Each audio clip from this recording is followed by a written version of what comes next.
Start this one. Yeah. Welcome to 230 Dudes. I'm Charles Schuling. And I'm Antonio Harrison.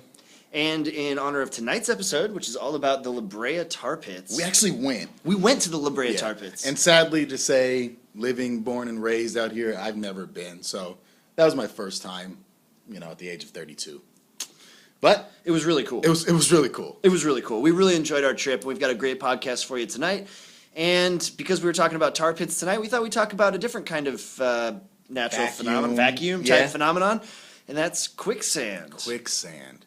The nasty stuff that will bring you all the way down and drown you in it. Swallow you whole, according to the movies.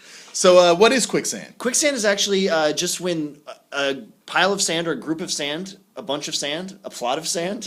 Sand? The beach? Has so much water that it's got more water than sand. It's so saturated. Okay. That it's got that it loses. What happens actually is that the sand loses its friction. So when you walk on sand, it's because it's dry and there's enough friction for it to stay together and hold you up. Okay. But with so much water involved, the sand loses its friction and then it makes it you whole. Yeah.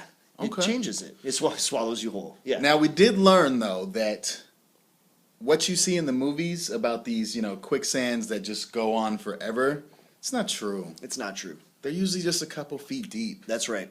Very rarely would it be deep enough that it would cover your head. Which makes me also think, like, even if you didn't appropriately try to get out of it, does it matter? I mean, you'll be able to have your head above it. Yeah. As long as you're not below 5 feet. Right. So the number one thing you want to do is not panic. Yeah, don't freak out. Don't freak out. Calm down.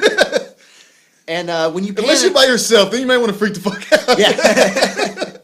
But no, don't freak out. When you panic, you move, and you actually will take yourself lower. Yes. You will sink more by moving around.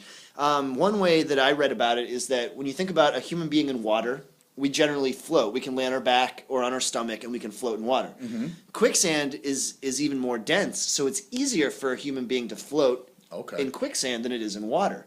So what you need to do is get yourself horizontal as quickly as possible. That seems scarier than trying to pull yourself out. Because if you go horizontal, now I've got my shoulder with my face close to the quicksand. Mm-hmm. But if that's how you're supposed to do it. Yeah, it's what you got to do, They say the people who die in panicking situations are the ones who stop thinking and actually panic. The ones who stop and think about what's going on, those are the ones who survive. Exactly. So go horizontal. Yeah. Float. Go horizontal and then just try to crawl your way out. They say the hardest part is actually getting your legs back up and out after they've sunk straight down because there's a vacuum created. Okay.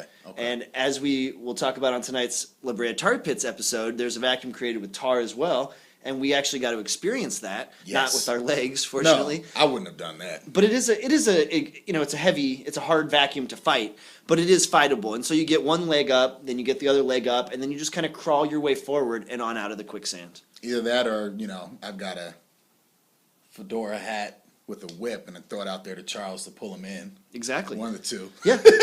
Yeah. Dun, dun, dun, dun, dun, dun.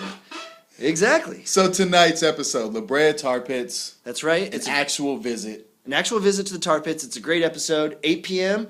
Check it out on iTunes, Stitcher, Spreaker, or at 230dudes.com. Thanks for watching.